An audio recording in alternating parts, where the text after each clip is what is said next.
Hello students, आप सभी का स्वागत है आपके अपने YouTube channel Aftab study classes में। तो आज की क्लास में हम लोग बात करने वाले हैं क्लास 10 के लिए हिंदी का टॉपिक जो है लिखा हुआ है आपके सामने, हिंदी गद्य के विकास का संक्षिप्त परिचय। ठीक है, इससे आप लोगों के 5 अंक के क्वेश्चन आते हैं इसमें। तो देखिएगा यहाँ पर आपके सामने क्वेश्चन नंबर 1 लिखा हुआ है कि भारतेंदु के 2 लेखकों के नाम लिखिए। तो देखिएगा यहाँ पर आंसर इसका लिखा हुआ है प्रताप नारायण मिश्र और बालकृष्ण भट्ट। ठीक है, आप चाहे याद कर लीजिए, चाहे आप दूसरे नाम निकाल के याद कर लीजिएगा, कोई दिक्कत वाली बात नहीं। मतलब आपको क्वेश्चन आप सही देख लीजिएगा, इस प्रकार क्वेश्चन आते हैं। ठीक है, अगला क्वेश्चन लिखा हुआ है कि हिंदी गद्य की किन्हीं 2 विधाओं के नाम लिखिए। ठीक है, या अथवा में लिखा है कि हिंदी गद्य की किन्हीं 4 विधाओं के नाम लिखिए। चाहे 2 पूछे चाहे 4 पूछे। ठीक है, तो विधाएं क्या होती है देखिए, लिखा हुआ है उपन्यास, कहानी, निबंध, नाटक। क्वेश्चन नंबर 3 लिखा हुआ है कि गद्य साहित्य के विविध रूपों का विकास किस काल में हुआ। तो किस काल में हुआ? आधुनिक काल में। ठीक है, आगे लिखा हुआ है कि शुक्ल युग की 2 प्रमुख पत्रिकाओं के नाम लिखिए। तो क्या हो जाएगी? नागरी प्रचारणी पत्रिका और साहित्य संदेश। क्वेश्चन नंबर 5 लिखा हुआ है कि शुक्ल युग के किसी एक प्रसिद्ध कहानीकार का नाम लिखिए। आपसे एक पूछा गया है, यहाँ पे देखिए 2 लिखे हुए हैं, प्रेमचंद लिखे हुए हैं, जयशंकर प्रसाद। आप किसी एक का नाम लिख दीजिएगा। और लिखा हुआ है कि शुक्ल युग के 2 गद्य लेखकों के नाम लिखिए। तो क्या है? लिखा हुआ है राय कृष्णदास और गुलाब राय। ठीक है, राय कृष्णदास है या गुलाब राय है। अब देखिए आगे बात करें, देखिएगा क्वेश्चन नंबर 7 क्या कह रहा है। क्वेश्चन नंबर 7 कर रहा है यहाँ पर, शुक्ल युग के सशक्त आलोचक एवं निबंधकार का नाम लिखिए। क्या लिखा हुआ है? श्याम सुंदर दास। फिर आगे देखिएगा रहा है क्वेश्चन नंबर 8, हिंदी के 2 उपन्यासकारों के नाम बताइए। तो हो जाएगा वृंदावन लाल वर्मा, मुंशी प्रेमचंद। क्वेश्चन नंबर 9 कह रहा है कि शुक्लोत्तर युग के 2 प्रमुख आलोचकों के नाम लिखिए। शुक्लोत्तर युग के आलोचक या किसी एक प्रसिद्ध आलोचक का नाम लिखिए। या आपसे पूछ सकता है कि किसी एक प्रसिद्ध आलोचक का नाम लिखिए, या पूछ लिया आप लोगों से कि शुक्ल युग के आलोचक का नाम लिखिए। तो कौन कौन से हो जाएगा? पंडित नंद दुलारे वाजपेयी और डॉक्टर हजारी प्रसाद द्विवेदी आपके राइट आंसर हो जाएंगे। ठीक है, तो आप लोग क्या करना है, वीडियो को लास्ट तक देखना है। ठीक है, ताकि आप लोगों को सारे क्वेश्चन जो है अच्छी तरीके से समझ में आ जाए। अब देखिए क्वेश्चन नंबर 10 क्या कह रहा है वो भी देख लेते हैं। क्वेश्चन नंबर 10 आपके सामने लिखा हुआ है कि शुक्लोत्तर युग के 2 उपन्यासकारों के नाम लिखिए तथा उनके एक एक उपन्यास का उल्लेख कीजिए। उपन्यासकार कौन कौन से? एक हैं यशपाल, और लिखा हुआ है भगवती चरण वर्मा। यशपाल का उपन्यास कौन सा है? झूठा सच। झूठा सच है। और भगवती चरण वर्मा का है भूले बिसरे चित्र। ठीक है, भूले बिसरे चित्र। क्वेश्चन नंबर अगला आपसे कह रहा है कि शुक्लोत्तर युग के किसी एक साहित्यकार का नाम लिखिए। तो क्या हो जाएगा? रामधारी सिंह दिनकर। ठीक है, रामधारी सिंह दिनकर हो जाएगी। इनकी रचना लिखी हुई है संस्कृत के 4 अध्याय। आपसे ऐसे क्वेश्चन पूछ सकता है कि संस्कृत के 4 अध्याय किसकी रचना है? तो यह है रामधारी सिंह दिनकर जी की। आगे देखिए क्वेश्चन लिखा हुआ है कि आधुनिक युग के 2 नाटककारों के नाम लिखिए, अथवा शुक्लोत्तर युग के 2 प्रमुख नाटककारों के नाम लिखिए। अथवा पूछ सकता है कि हिंदी के किसी एक नाटककार का नाम लिखिए। मतलब जब आपसे नाटककार का नाम पूछे, चाहे आधुनिक युग हो चाहे शुक्लोत्तर, तो कौन कौन से जाएंगे? ये हो जाएंगे वृंदावन लाल वर्मा और हरिकृष्ण प्रेमी। ठीक है, हरिकृष्ण प्रेमी, वृंदावन लाल वर्मा। क्वेश्चन नंबर 13 कह रहा है कि रेखा चित्र विधा साहित्य है, जो कौन सी साहित्य है? रेखा चित्र जो विधा साहित्य के 2 लेखकों के नाम लिखिए, या किसी एक रेखा चित्र के लेखक का नाम लिखिए। रेखा चित्र लेखक कौन कौन है? देखिए महादेव वर्मा जी हैं, और यहाँ पर एक है अमृत राय। ठीक है, महादेव वर्मा ने भी रेखा चित्र विधा में रचना लिखी है, और अमृत राय ने भी लिखी है। अगर हम अगले क्वेश्चन की बात करें तो क्वेश्चन नंबर 14 लिखा हुआ है यहाँ पर। क्वेश्चन नंबर 14 कह रहा है कि महादेवी वर्मा के किसी एक रेखा चित्र विधा की रचना, रेखा चित्र विधा की रचना का नाम लिखिए। तो कौन सी हो जाएगी? रेखा चित्र अतीत के चलचित्र रेखा चित्र है महादेवी वर्मा जी की। ठीक है, क्वेश्चन 15 कह रहा है कि यात्रा साहित्य के 2 प्रमुख लेखकों के नाम लिखिए। यात्रा साहित्य या अथवा में कह रहा है कि किसी एक यात्रा वृत्त लेखक का नाम लिखिए। तो क्या हो जाएगा? राहुल संत यात्रायन। ठीक है, यात्रा वृत्त लेखक है, और ये लिखा हुआ आगे, ये भी यात्रा साहित्य के लेखक है। आगे पूछ रहा है किसी एक रिपोर्टाज लेखक का नाम लिखिए। याद कर लीजिएगा इनको अच्छी तरीके से। तो रिपोर्टाज लेखक कौन थे? कन्हैया मिश्र प्रभाकर, कन्हैया लाल मिश्र प्रभाकर, ये कौन से जाएंगे? रिपोर्टाज लेखक हो जाएंगे। क्वेश्चन नंबर 17 कह रहा है आपसे कि हिंदी के 2 संस्मरण लेखकों के नाम लिखिए। संस्मरण लेखकों के नाम क्या हो जाएंगे? बनारसी दास चतुर्वेदी और रामवृक्ष बेनीपुर। कौन से लेखक है? ये संस्मरण लेखक है। ठीक है, बनारसी दास चतुर्वेदी और रामवृक्ष बेनीपुर। तो देखिएगा इस प्रकार से आपको 17 क्वेश्चन कंप्लीट है। यहाँ पर क्वेश्चन नंबर 18 देखिए आपके सामने आ गया है। क्वेश्चन नंबर 18 कह रहा है कि किसी एक जीवनी लेखक का नाम लिखिए। जीवनी लेखक का नाम अमृत राय। फिर कह रहा है किसी एक आत्मकथा लेखक का नाम लिखिए। पांडे बेचन शर्मा। मोस्ट इंपॉर्टेंट क्वेश्चन है, सभी को अच्छी तरीके से पढ़िएगा इनको। आगे लिखा हुआ है किसी एक प्रमुख एकांकीकार। तो क्या लिखा हुआ है? डॉक्टर रामकांत वर्मा। आपने क्लास 9 में पढ़ी होगी, एकांकी लिखी थी इनकी दीपदान, इन्हीं की है। ठीक है, आगे लिखा हुआ है किसी एक प्रसिद्ध कहानी लेखक या कहानीकार का नाम लिखिए। तो क्या हो जाएगा? मुंशी प्रेमचंद। आगे लिखा हुआ है किसी एक या 2 प्रसिद्ध उपन्यासकार लेखकों के नाम लिखिए। उपन्यासकार उपन्यास का लेखक कौन कौन से, उनका नाम लिखिए, उपन्यास जिन्होंने लिखे हैं। तो एक हो जाएगा मुंशी प्रेमचंद और भगवती चरण वर्मा। ठीक है, आगे लिखा हुआ है किसी एक निबंधकार का नाम लिखिए। तो क्या हो जाएगा, आचार्य रामचंद्र शुक्ल ने भी निबंध लिखे हैं, आचार्य रामचंद्र शुक्ल। क्वेश्चन नंबर 23 यहाँ तक कंप्लीट हो गया। देखिएगा क्वेश्चन नंबर 24 से चलते हैं हम लोग। क्वेश्चन नंबर 24 करा है कि दो डायरी लेखकों का नाम लिखिए, या डायरी विधा के लेखकों में से एक लेखक का नाम लिखिए। मतलब क्या है, डायरी विधा के लेखक कौन कौन से हैं, हो जाएगा जमुना लाल बजाज और मोहन राकेश। ये डायरी विधा के लेखक हैं, जमुना लाल बजाज, मोहन राकेश। क्वेश्चन नंबर 25 लिखा हुआ है आपके सामने कि किसी एक गद्य गीत लेखक का नाम लिखिए। तो क्या हो जाएगा, गद्य गीत लेखक कौन है, ये वियोगी हरि हैं। ठीक है, वियोगी हरि। आगे लिखा हुआ है कि राम नरेश त्रिपाठी कि किसी एक काव्य कृत का नाम लिखिए। तो क्या हो जाएगा, बनाष्टक जो है वो राम नरेश त्रिपाठी की रचना है, काव्य रचना है। ठीक है, आगे लिखा हुआ है छायावादी युग के दो साहित्यकारों के नाम लिखिए। छायावादी युग के दो साहित्यकार लेखकों के नाम, इनको अच्छी तरह याद कीजिएगा, डॉक्टर हजारी प्रसाद द्विवेदी, डॉक्टर नगेंद्र। हजारी प्रसाद द्विवेदी जी हैं और नगेंद्र। आगे लिखा हुआ है कि हिंदी के किन्हीं दो आत्मकथा लेखकों के नाम लिखिए।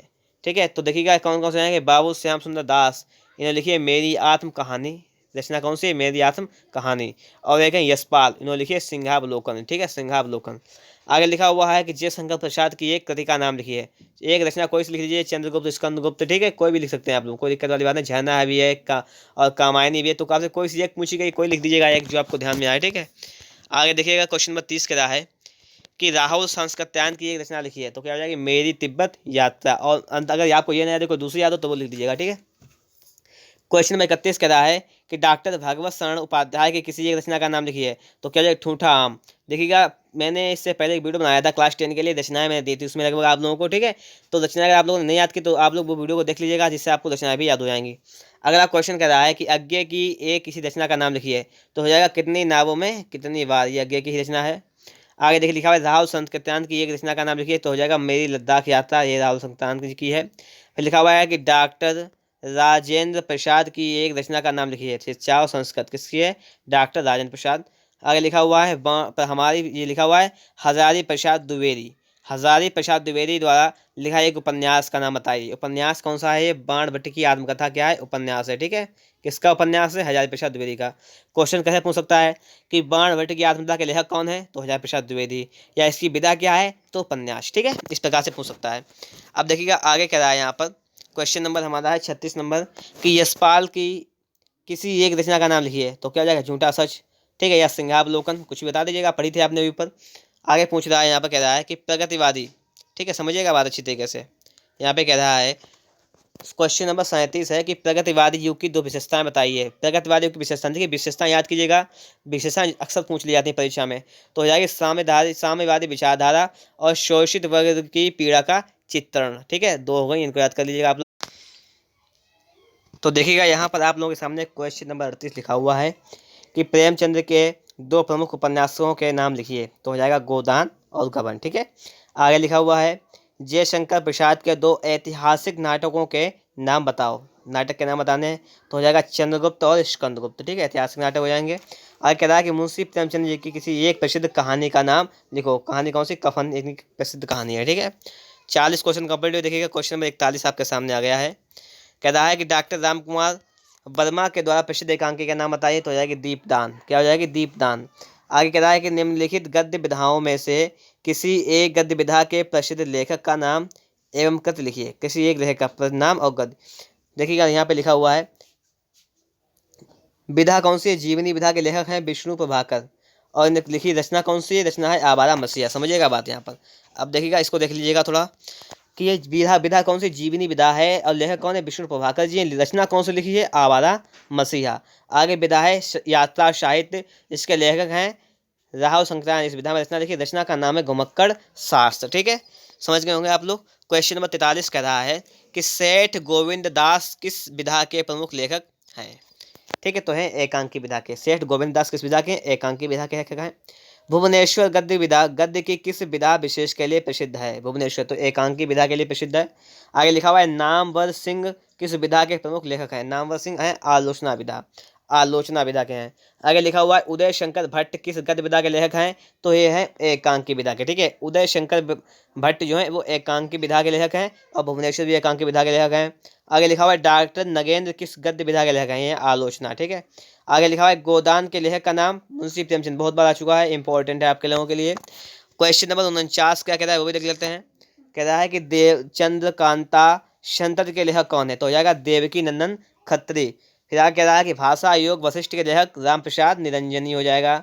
आगे कह रहा है कि शेखर एक जीवनी, इस शेखर एक जीवनी के लेखक का नाम बताइए, तो हो जाएंगे अज्ञे, का पूरा नाम है सच्चिदानंद हीरानंद वात्स्यायन अज्ञे, ठीक है। आगे क्वेश्चन कह रहा है कि बाण भट्ट की आत्मकथा के लेखक कौन है, तो हो जाएगा हजारी प्रसाद द्विवेदी, ठीक है। क्या भूलूं क्या याद करूं रचना के लेखक का नाम लिखिए, ठीक है। तो ये किस साहित्यकार की आत्मकथा है, तो ये हरिवंश हरिवंश राय बच्चन की आत्मकथा है, ठीक है। इनके लेखक भी यही है। आगे देखिए कह रहा है कि मृग नयनी के लेखक तो हो जाएंगे वृंदावन लाल वर्मा, नारीश्वर रामदायक सिंह दिनकर। पंचांग दर्शन के लेखक मथुरा दास मथुरा नाथ शुक्ल, क्या हो जाएंगे मथुरा नाथ शुक्ल। आगे लिखा हुआ है त्यागपत्र के रचनाकार कौन है, जैनेन्द्र हो जाएंगे।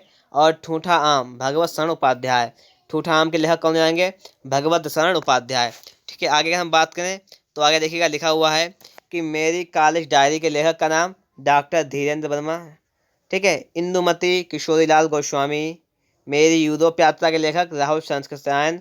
मेरी तिब्बत यात्रा के लेखक कौन है, राहुल संस्कृतायन। याद कीजिएगा कि मेरी कॉलेज डायरी कौन है, धीरेन्द्र वर्मा है। और ये मेरी यूरोप यात्रा मेरी तिब्बत यात्रा यात्रा वाले कौन है, ये राहुल संस्कृतायन है, ठीक है। आगे बात कर देखिएगा क्वेश्चन नंबर 63 है, कह रहा है कि सूरज का सातवां घोड़ा के लेखक तो जाएंगे धर्मवीर भारती, कौन हो जाएंगे, धर्मवीर भारती। सूरज का सातवां घोड़ा के लेखक कौन हो जाएंगे, धर्मवीर भारती। आगे धर्मवीर भारती अगला है कि मेरी आत्मकथा के लेखक का नाम डॉक्टर राजेंद्र प्रसाद, मेरी आत्मकथा के लेखक का नाम डॉक्टर राजेंद्र प्रसाद। अगला क्वेश्चन है कि दीपदान एकांकी के लेखक का नाम रामकुमार वर्मा। आगे है कि क्या भूलूं क्या याद करूं किस विधा की रचना है, विधा का नाम बताना है, तो हो जाएगी जीवनी विधा, ठीक है। कौन सी विधा है, जीवनी विधा है। आगे कह रहा है क्वेश्चन नंबर 67 आवारा मसीहा किस विधा की रचना है, तो ये भी जीवनी विधा है। आगे कह रहा है कि नीड़ का निर्माण फिर ये किस विधा की रचना है, आत्मकथा विधा है। इसमें कौन सी विधा है, आत्मकथा विधा है, ठीक है। आगे देखिएगा आगे क्वेश्चन कह रहा है कि मैं इनसे इनसे मैं मिला किस विधा पर आधारित रचना है, तो इनसे मैं मिला ये भेंट वार्ता विधा पर आधारित रचना है। किस पर है, भेंट वार्ता पर आधारित है। और किसकी रचना है, डॉक्टर पदम सिंह वर्मा शर्मा की है। ये है भेंट वार्ता, ठीक है। याद कीजिएगा मैं इनसे मैं मिला मतलब भेंट करता विधा पर है। आगे है कि मेरी लद्दाख यात्रा, तो ये किस विधा पर है, यात्रा। देखिए यात्रा आ गया तो यात्रा वृत्तांत याद कर लीजिएगा इसको, यात्रा वृत्तांत। आगे लिखा हुआ है कि किन्नर देश में रचना किस विधा पर आधारित है, या ये है ये भी यात्रा वृत्तांत पर है। अर्धनारीश्वर अर्धनारीश्वर किस विधा की रचना है, यह है उपन्यास विधा। त्रिवेणी किस विधा की रचना है, यह है आलोचना विधा। उसने कहा था, ठीक है, किस विधा की रचना है, यह है कहानी विधा। नाम बता सकते हैं किसकी रचना है, उसने कहा था है चंद्र शर्मा गुलेरी जी की रचना है। इंपॉर्टेंट है ये, इसको याद कर लीजिएगा आप लोग भी। आगे लिखा हुआ है कि हिमालय प्रवास किस विधा की रचना है, तो जाएगी संस्मरण विधा। कलम का सिपाही, ठीक है, किस विधा की रचना है, जीवनी विधा की है। किसने लिखी, अमर राय ने लिखी है, ठीक है, अमृत राय। आगे क्वेश्चन करा 77 नंबर में कि प्रेमचंद अपने घर में किस विधा पर आधारित रचना है, तो हो जाएगी जीवनी विधा पर, ठीक है, जीवनी विधा। आगे लिखा दैनिकी लिखा हुआ है किस विधा की रचना है, तो हो जाएगी डायरी विधा, ठीक है, डायरी विधा की रचना हो जाएगी। और आगे बात करें देखिएगा क्वेश्चन में 79 लिखा हुआ है कि पथ के साथ ही किस विधा की रचना है, तो हो जाएगी रेखाचित्र, पथ के साथ ही रेखाचित्र। आगे लिखा हुआ है दक्षिण भारत की एक झलक किस विधा की रचना हो जाएगी, निबंध विधा की। दक्षिण भारत की रचना क्या है, निबंध हो जाएगी। मेरी सफलताएं किस विधा की रचना है, आत्मकथा, मतलब बाबू गुलाब राय जी की आत्मकथा। आगे लिखा हुआ है कंकाल किस विधा की रचना है, ये हो जाएगी उपन्यास। कंकाल जो है वो उपन्यास विधा की रचना है। जंजीरें और दीवारें किस विधा पर आधारित रचना है, हो जाएगी संस्मरण। किस पर रचना है, संस्मरण की रचना है, ठीक है। आगे देखिएगा लिखा हुआ है यहाँ पर कि शुक्लोत्तर युग की समय सीमा बताइए, तो हो जाएगी 1938 से वर्तमान समय तक। शुक्लोत्तर युग चल रहा है 1938 से वर्तमान समय तक। आगे कह रहा है प्रसाद युग के किसी एक नाटककार का नाम लिखिए, अथवा किसी एक नाटककार का नाम। प्रसाद युग के हो जाएंगे गोविंद वल्लभ पंत, गोविंद वल्लभ पंत, ठीक है। आगे देखिए लिखा हुआ है कितने क्वेश्चन हो गए, 85 हो गए हैं। देखिएगा यहाँ से चलते हैं कहाँ तक हैं, बस 94 तक हैं। देखिएगा 86 लिखा है कलम का सिपाही किस साहित्यकार की जीवनी है, तो ये मुंशी प्रेमचंद की जीवनी लिखी किसने, कलम के सिपाही अमृत राय ने लिखी। इनके लेखक कौन है, ये है अमृत राय। कौन है, याद कीजिएगा, ये है अमृत राय। लेकिन अमृत लिखा तो अमृत राय, लेकिन लिखा किसके बारे में, लिखा मुंशी प्रेमचंद जी के बारे में। आगे है कि बाला बोधिनी पत्रिका के संपादक का नाम बताइए, तो हो जाएंगे भारतेंद्र हरिश्चंद्र जी। कौन हो जाएंगे, भारतेंद्र हरिश्चंद्र। आगे है कि हंस पत्रिका के संपादक तो हो जाएंगे प्रेमचंद। प्रेम मतवाला पत्रिका के संपादक प्रेमचंद। मर्यादा पत्रिका के संपादक संपूर्णानंद, डॉक्टर संपूर्णानंद। अगर हम आगे बात करें, देखिएगा क्वेश्चन नंबर 91 आपका लिखा हुआ है कि सरस्वती पत्रिका के संपादक का नाम, तो हो जाएंगे महावीर प्रसाद द्विवेदी जी हो जाएंगे। आगे सरस्वती पत्रिका किस युग में प्रकाशित हुई थी, तो द्विवेदी युग में हुई थी प्रकाशित। फिर है दैनिकी नामक डायरी के लेखक का नाम उल्लेख कीजिए, तो हो जाएगा श्री सिया, ये लिखा है सियाराम शरणगुप्त। दैनिकी नामक डायरी के लेखक कौन है, श्री सियाराम शरणगुप्त। आगे शुक्लोत्तर युग की हिंदी पत्रिका के किसी एक संपादक का नाम बताइए, तो हो जाएगा हंस संपादक मुंशी प्रेमचंद जी। तो इस प्रकार से मैंने आप लोगों को 94 क्वेश्चंस कंप्लीट कराए हैं, आपके एग्जाम के लिए बहुत इंपॉर्टेंट हैं। ठीक है, अगर आप लोगों ने अभी तक हमारे चैनल को सब्सक्राइब नहीं किया तो चैनल को सब्सक्राइब भी कर लीजिएगा और साथ में बेल आइकन को भी प्रेस कर लीजिएगा, ताकि आने वाली वीडियो की नोटिफिकेशन आप तक सबसे पहले पहुंच जाए।